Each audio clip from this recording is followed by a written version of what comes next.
throw that out there. Most of you probably know me. I'm Tirza. I'm a dancer. Thank you, that's what I was waiting for.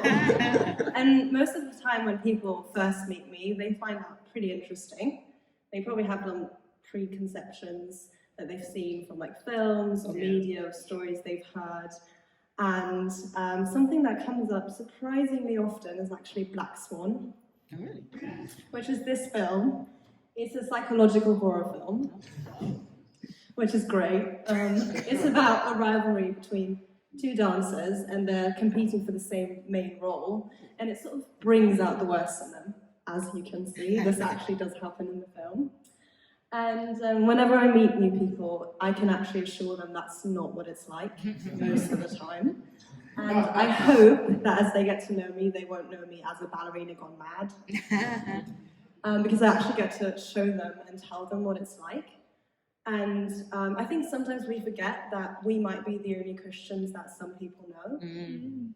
So it's really our responsibility to show them what that's like and what that means. German theologian Helmut Thielicke says in a quote, "Us Christians are perhaps the only Bible the world still reads." I translated this from German. My mum gave it to me.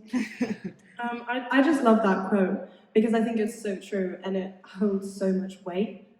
Because therefore, how immensely important is it that we represent it correctly and that we reflect the Bible? In the last 2 weeks, we've heard Anthony and Mitch and Chinwei speak about how to love our neighbours and our enemies alike. And I'm just going to share some more practical things we can do to actually love our neighbours. That's good. So the first thing we can do to really effectively love our neighbours is being slow to speak and quick to encourage. Now, imagine all the situations that you've been in that could have been avoided if we were always quick to listen, slow to speak, and slow to become angry. Yeah? I have many. I've definitely been in situations where I was either maybe stressed or frustrated or in a rush, and I speak to someone in a really harsh tone, and then they reply in a really kind way, and you just have that moment of instant regret. Because if you think about it now, you know exactly who you want to be in that scenario. Like, you know you want to be the person that shifts other people's mood. You don't want to be the person whose mood needs to be shifted. Last week, for example, I was bullying Tobiah, as one does, because he was wearing this intensely green jacket. It was like violently neon green. And it took me a second to see that on the back of it, it actually said something really cool. It said, hurt people, hurt people. And I was like, that's so true. Because we have the choice to either continue that chain of hurt people, or to break it. And it took me a second, though, to look past this violently green jump and actually see the good intention hidden on the back of it. So yeah, when we respond to others, at first we actually need to listen and hear. And then sometimes it just means taking that step back and waiting a second before you respond. Maybe you've been sent a really passive-aggressive text message by your coworker. And it really just takes that moment for you to go, this is who I am, this is what I'm going to say. In short, I probably have to apologise to Tobiah, and I'll also probably have to encourage him to wear it more. Because the Bible actually tells us, do not let any unwholesome talk come out of your mouths, but only what is helpful for building others up according to their needs, that it may benefit those who listen. Now, why is that so hard for us? Why is that so hard when we know for ourselves that we need encouragement rather than judgment, to feel loved, to feel motivated, to feel confident in what we do? Yet why is it so hard for us to pass that on? Now I challenge you, especially if you feel like you're not naturally an encourager, to really start doing that, because it can go such a long way. I think we all know how our moods can change when we get a compliment or a job well done. So I encourage you to be that person who always has something good to say about others, who encourages growth and compliments a job well done. Now, this might take some practice. Me too. But the good thing is that actually, because God created us, he knows us so well, and he knows that we need encouragement. So he puts so many verses in the Bible that encourage us, but also show us the importance of encouraging each other.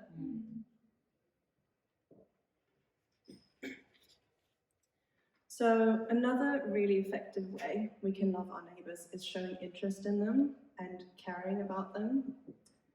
American writer Dale Carnegie says, "You can make more friends in 2 months by becoming interested in other people than you can in 2 years by getting others to be interested in you." Now, this isn't just a trick to use people. I think it really just shows us how effectively we can really love our neighbours when we're interested in them, like genuinely interested. When we remember things that they've told us, when we check in on them, when we let them know that we've heard and we care. Now, examples of this in the Bible are Zacchaeus and the woman at the well.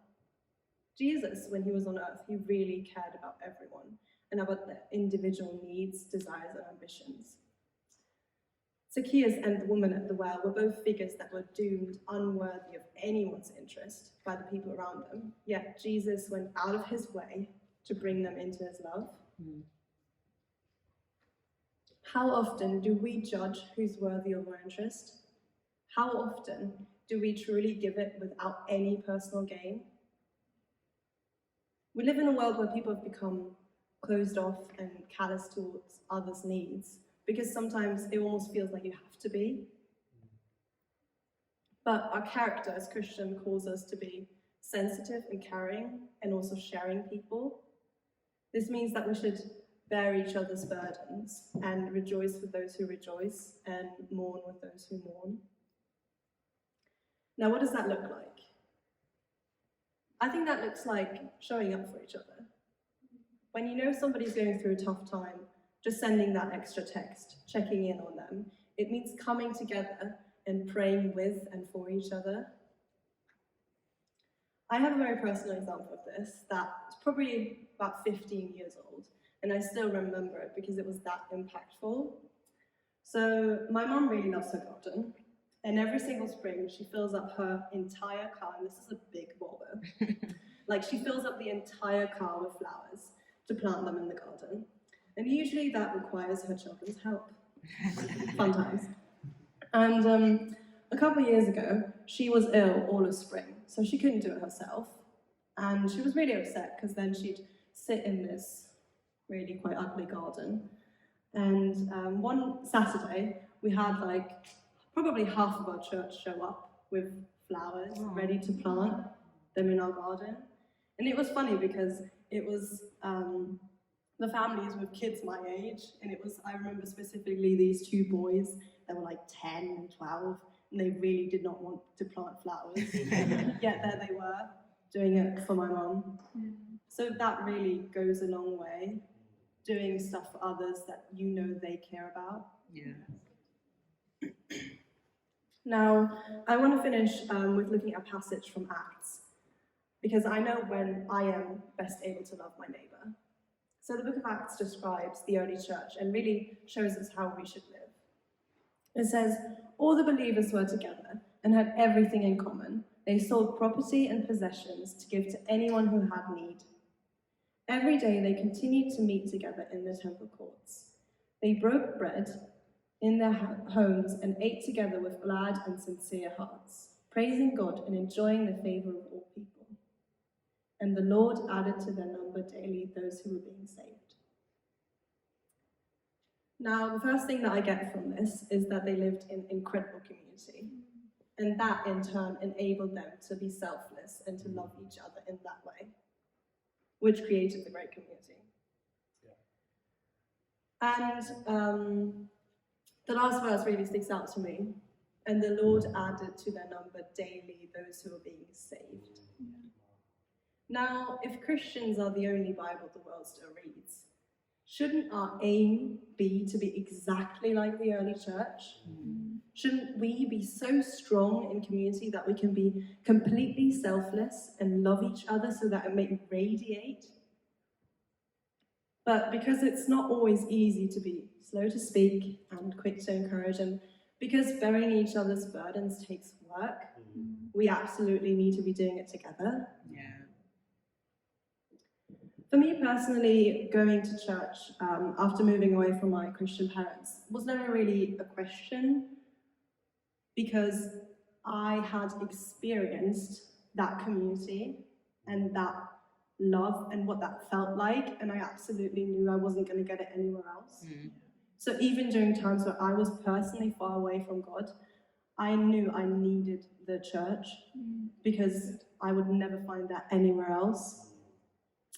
Now I hope we all know that, but there are so many people who don't, and who have never felt the Father's love or the love of their people. So I encourage us to really, let's not keep it to ourselves. I'm going to pray. Yeah, Father, I thank you so much for every single person in this room. I thank you for how you've gifted each of us, how you've made us individual in the way we can love each other as well.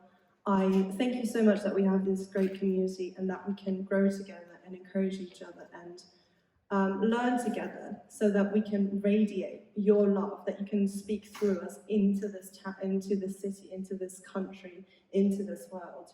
I thank you so much for everyone who you've brought here today, and I pray that they can take away from this your love and that they can radiate it into this city.